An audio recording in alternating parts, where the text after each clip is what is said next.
இப்போ ஒரு ஜாமக்கோல் பிரசனம் பார்க்கலாங்க. இந்த பிரசனம் பாருங்க. உதயம் மகரத்தில் இருக்கு. சுக்கிரன் உதயத்தை நோக்கி வர்றார். சுக்கிரன் 5ஆம் அதிபதி சுக்கிரன், 10ஆம் அதிபதி சுக்கிரன். அப்போ இவர் தொழில் செய்யலாமானா இவர் தாராளமாக தொழில் செய்யலாம். ஆனால் கவிப்பு பாருங்க 10ல் இருக்கு. அப்படி கவிப்பு 10ல் இருந்து 10ஆம் அதிபதியே உதயத்தை நோக்கி வந்தா அந்த அதிபதி 5க்கும் உரியவர். 5ங்கிறது கமிஷன் பிஸ்னஸ். 10 அப்படிங்கிறது முதல் போட்டு தொழில் செய்கிறது.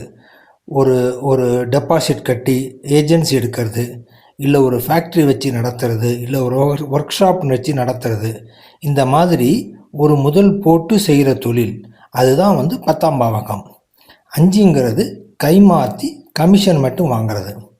அப்போ உதயத்தை நோக்கி சுக்கிரன் வராரு.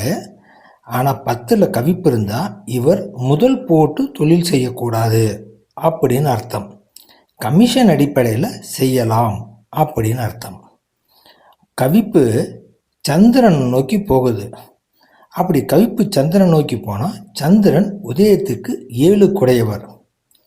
அப்படி கவிப்பு சந்திரன் நோக்கி போகுது. ஆனால் ஆறுடம் பாருங்க 7ல் நிற்கிது.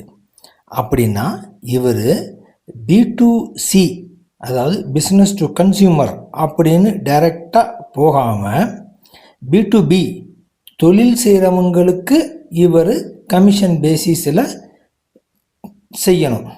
அப்படி செஞ்சார்னாக்கா இவர் தொழில் செய்யலாம். புரியுதுங்களா? 10ல் கவிப்பு இருக்குது, முதல் போட்டு தொழில் செய்யக்கூடாது. 7ஆம் அதிபதியை போய் கவிப்பு கவிக்குது. அப்படின்னா B2C பண்ணக்கூடாது, B2B பண்ணலாம் அப்படின்னு அர்த்தம்.